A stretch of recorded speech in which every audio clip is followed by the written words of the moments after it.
Hey y'all, so I figured my family likes to watch when I feed my axolotl, so why not let y'all watch it too?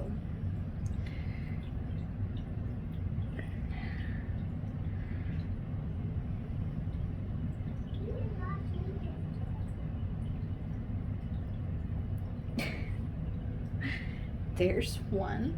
Now he normally eats like 4 or 5, but I only had 3 left in my container. And if you've ever used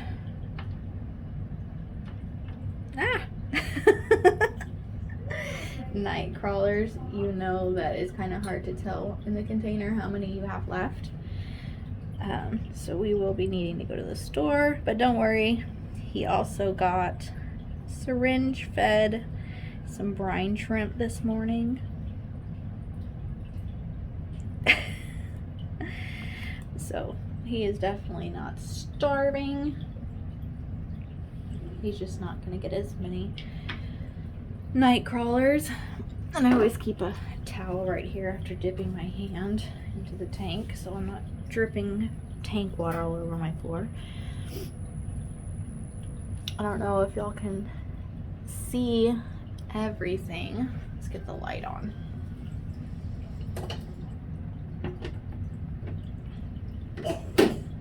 Might make it a little bit better. So axolotls don't like bright light, so I ended up just using some colored duct tape. They're just some LEDs stuck on the top, and kind of diffuse that light a little bit. And of course he has his hide and a little silicone type cup that I had bought. It was supposed to be good for traveling, but a cup made of silicone made for a very wobbly cup, I found out. So I just cut the bottom off of it, and he has like a little tube he likes to go on and play. I have some mystery snails. I'm assuming the one up here is a male and this golden one down here is a female, because I have had 6 egg sacs laid. I have hatched 4 of them. One of them is still, I just got it out today and put it aside and waiting for it to be ready.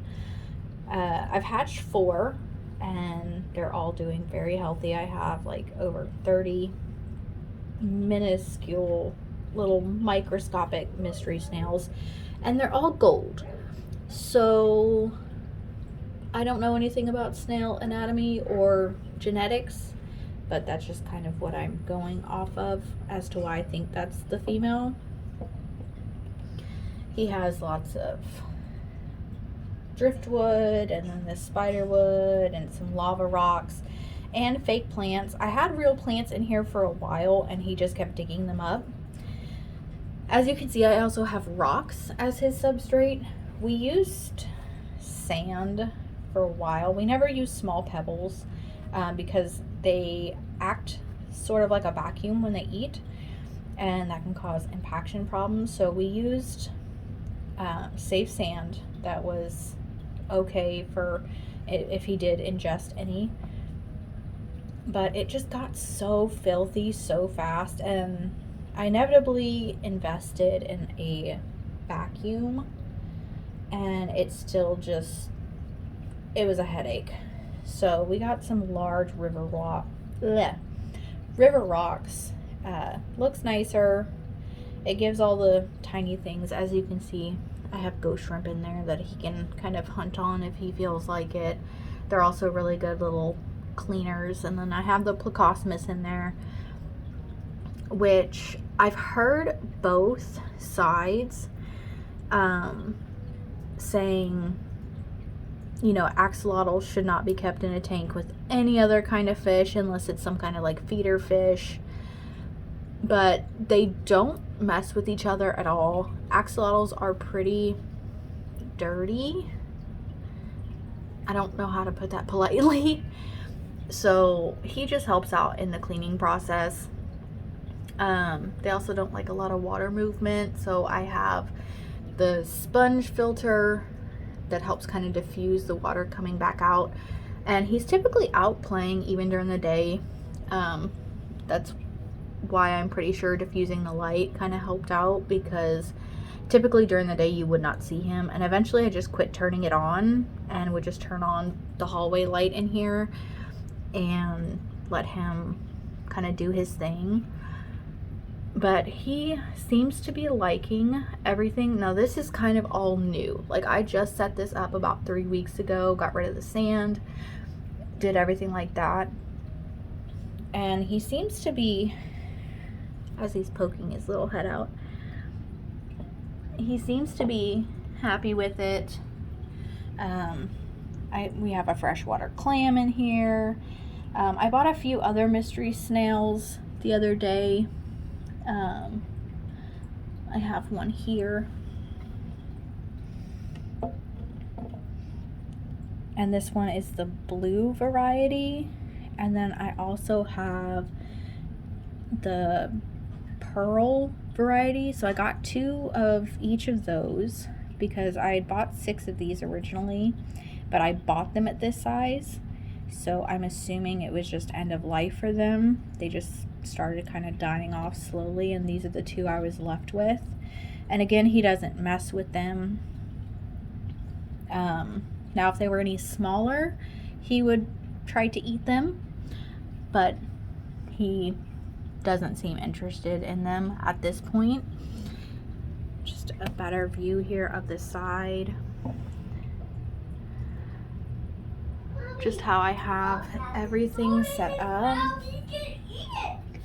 I also have these little guys, which I'm surprised they haven't been eaten yet.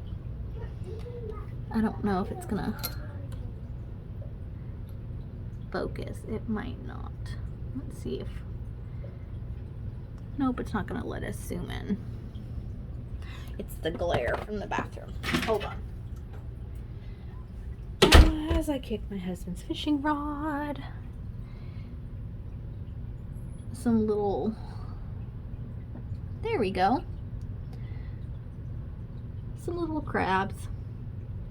Which, again, I've heard things going both ways, so I'm sure I'm going to get some comments saying, oh, that's dangerous, you shouldn't keep anything in there, because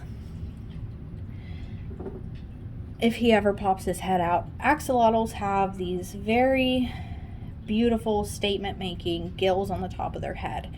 And a big reason why they say don't house them with other fish is because, oh, here he comes, the fish can mistake them for little worms, and they'll want to eat them.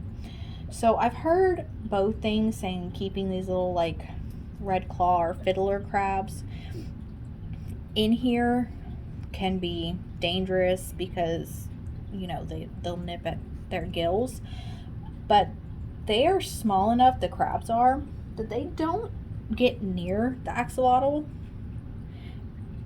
because he will try to eat them, which obviously anything I put in this tank, I don't get attached to, because there is the chance that he's going to eat it.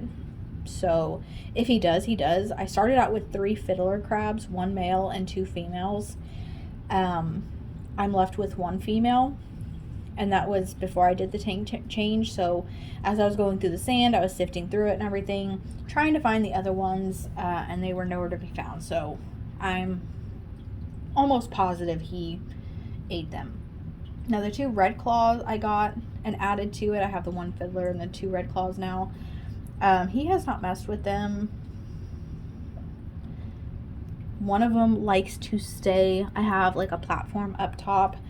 It just typically likes to stay up there. And I mean, they're pretty good at hiding. Like I said, there's a lot of rock, the fake plants, everything else. So there's lots of like crevices that they can go and hide if they decide they don't want to be eaten. So yeah, that's a little bit about Ozzy.